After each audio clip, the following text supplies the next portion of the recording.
Hi friends, just wanted to get on here really quick. I say really quick and then I don't always talk really quick, but hopefully I can make this quick because I think it's important.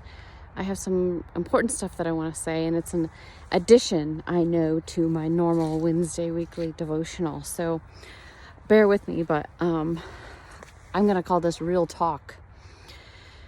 Real Talk Friday, maybe we'll call it. But anyway, since I've been back from my travels, I have come across the normal situations that I come across, of course, as a pastor. I try to be there for all sorts of situations.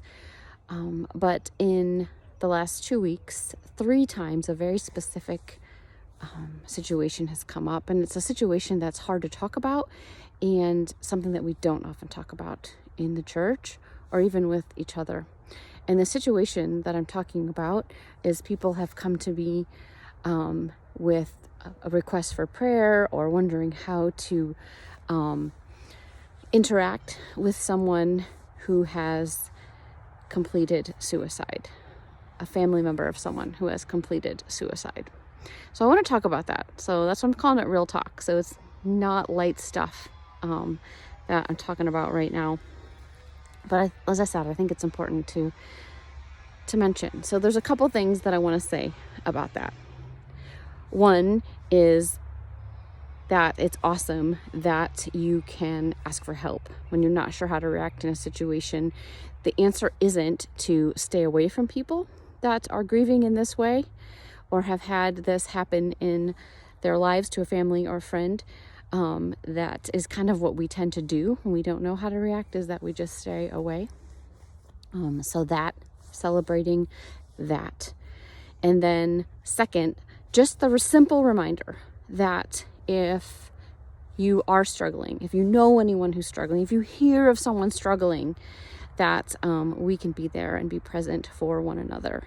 And that's the number one thing that we can do when we're struggling with our mental health. I've been there, so I can say this, and it's the hardest thing to do, but it's the number one thing to do, is to tell someone. It's to reach out. It's to literally say, look in someone's eyes and say, I'm not okay.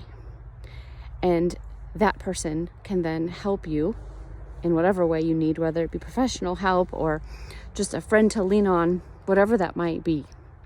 So remember that we always have that option of reaching out.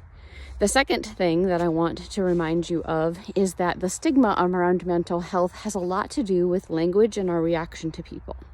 So if we hear of someone who's having, depression or struggling with their mental health, and we might react in a negative way, like, oh my goodness, that again, or something like that, that our response actually is being picked up by people around us. The people around us are like, oh, I'm taking note of that, so I need to make sure that I don't talk about my mental health with that person. Or maybe I should make sure I don't talk about my mental health at all, because they think that everyone's reaction will be like that. We know this happens, and so it's just something that I want everyone to be mindful of. That non-judgmental, how can I help you attitude is super important when we hear of someone going through mental health struggles. And the other thing we can do is watch our language. And I do want to share that one of the things that I hear a lot is the terminology of a person committed suicide. And I wanted to let you know that nowadays, what we usually say in the mental health world is a person completed suicide, or they died of suicide, or they died by suicide. Now, the reason we've changed that is because the word committed immediately makes us think of an illegal or sinful act. And we know in the world of mental health that a person that has come to the point of taking their own life is ill, that is an illness. It isn't a sinful or illegal act. So again, just terminology-wise, if we need to say that this happened to someone that we know or nearby, or we hear of it, the correct terminology is that the person died by suicide, okay? And the last thing that I want to say is that kind of what I said at the beginning. And it is that the best response is your presence.